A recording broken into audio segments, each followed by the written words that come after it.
Well, today I want to pick up our conversation about marriage relationships and by extension, all relationships.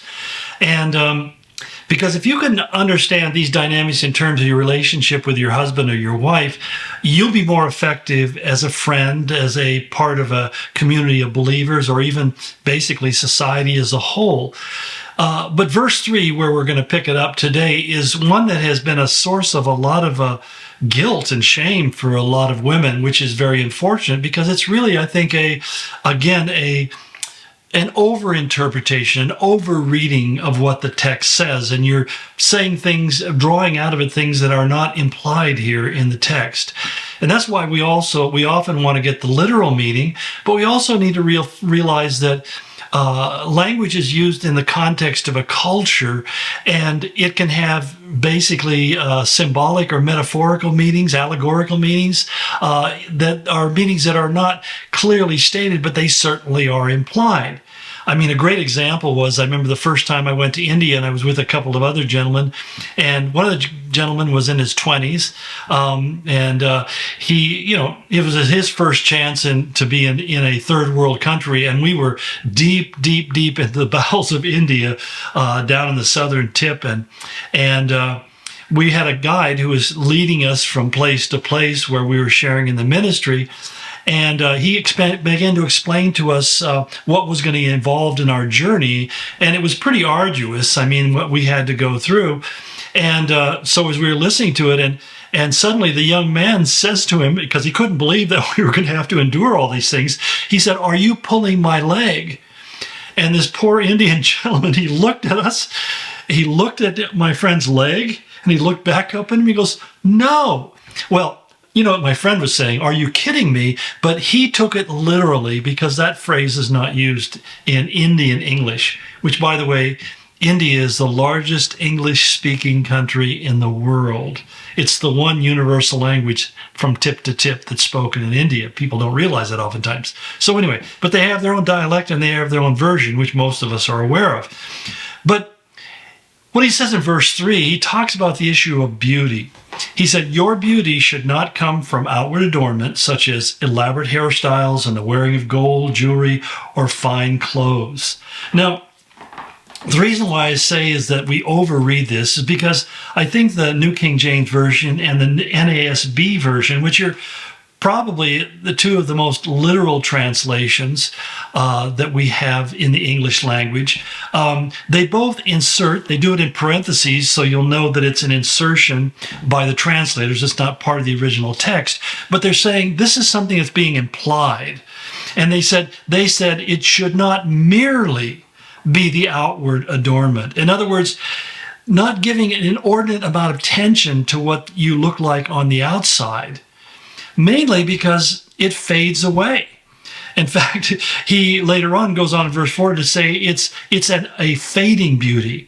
And most of us recognize it. I mean, all of us. I mean, I look at pictures of myself from 40 years ago, and I looked somewhat like I look now, but I looked a lot different. I had a lady come up to me. They hadn't been to church for probably 30 or 40 years, I guess, way back in the very beginning. And she walked up and said, "Yeah, I looked at it and I thought, is that Ken Ortize?"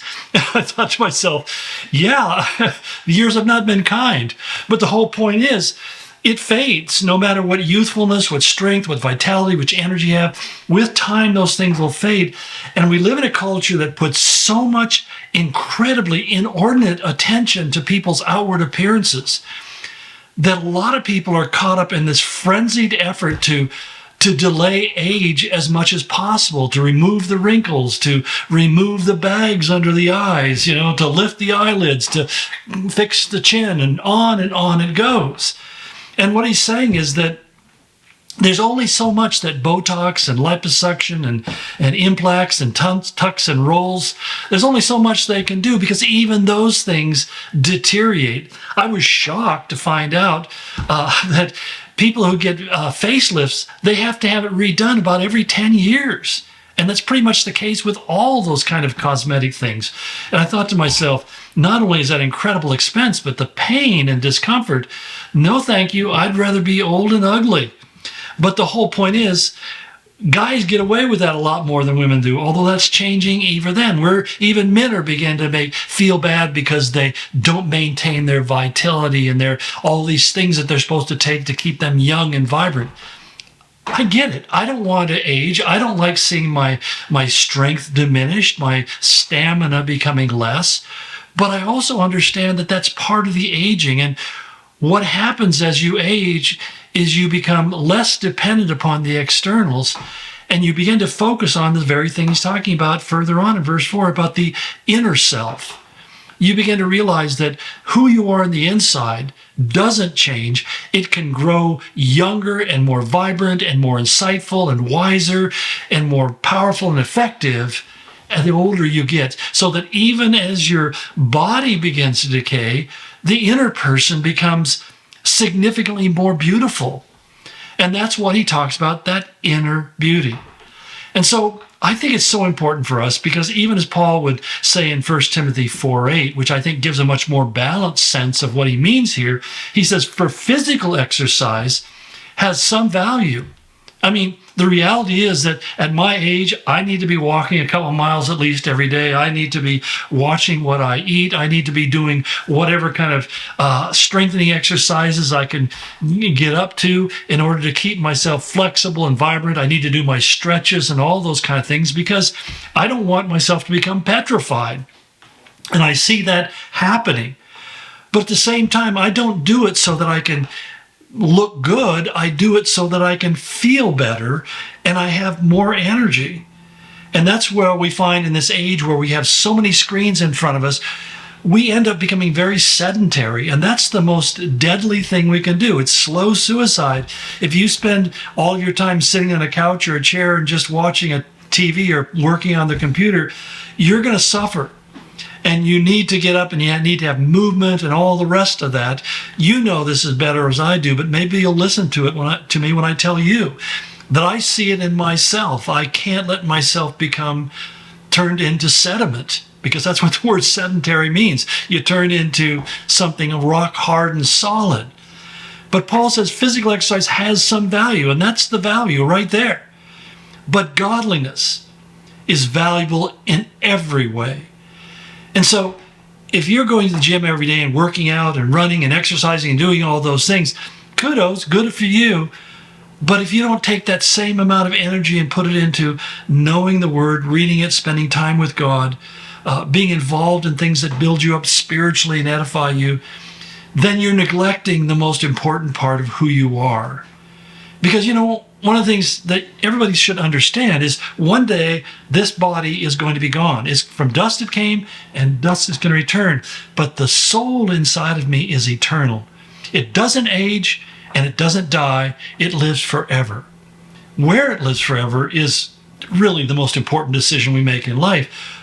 But my soul is eternal. And if I'm saved, it's going to be eternally with Christ. And if you're not saved, it's going to be eternally not with Christ. You're going to be in outer darkness by yourself. And that's more horrific than I can begin to understand. I think as we get older, we really begin to appreciate how torturous loneliness can be. And you think it's bad in this life, where you can get distracted by a television screen. Think about what it'd be like to be in eternity, where there's no distraction. The only thing you have is you, your thoughts.